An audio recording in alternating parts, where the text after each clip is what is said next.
আমাদের সমাজ এতটুকু নোংরা হয়েছে, নষ্ট হয়ে যাচ্ছে।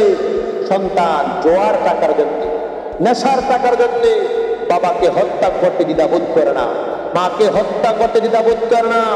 এর জন্য দায়ী আমাদের সমাজ ব্যবস্থা। এই জন্য আমি বলতে চাই, যদি আপনার সন্তানকে নৈতিক শিক্ষায় শিক্ষিত করতেন, তাহলে কখনো একটা সন্তান তার বাবার দিকে, তার মায়ের দিকে বেয়াদবের মতো ব্যবহার করতো না। হাদিস শরীফের মধ্যে আসছে, ইমামুল আম্বিয়া রাসূল পাক সাল্লাল্লাহু তাআলা আলাইহি ওয়াসাল্লাম বলেছেন, দুনিয়ার মানুষেরা তোমরা শোনো, তোমাদের উপরে আমার আল্লাহ পাক রব্বুল আলামিন হারাম করে দিয়েছেন মাতা পিতার নাফরমানি, মাতা পিতার অবাধ্যতা তোমাদের উপরে আমার আল্লাহ হারাম করে দিয়েছেন। মাতা পিতার অবাধ্য সন্তান কখনো জান্নাতে যাবে না, মাতা পিতার অবাধ্য সন্তান কখনো আল্লাহ পেতে পারে না। এই জন্য প্রিয় ভাইয়েরা, সমাজকে যদি সুন্দরভাবে পরিচালনা করতে চান, অবশ্যই আপনার সন্তানকে নৈতিক শিক্ষায় শিক্ষিত করা আপনার আমার ইমানি দায়িত্ব।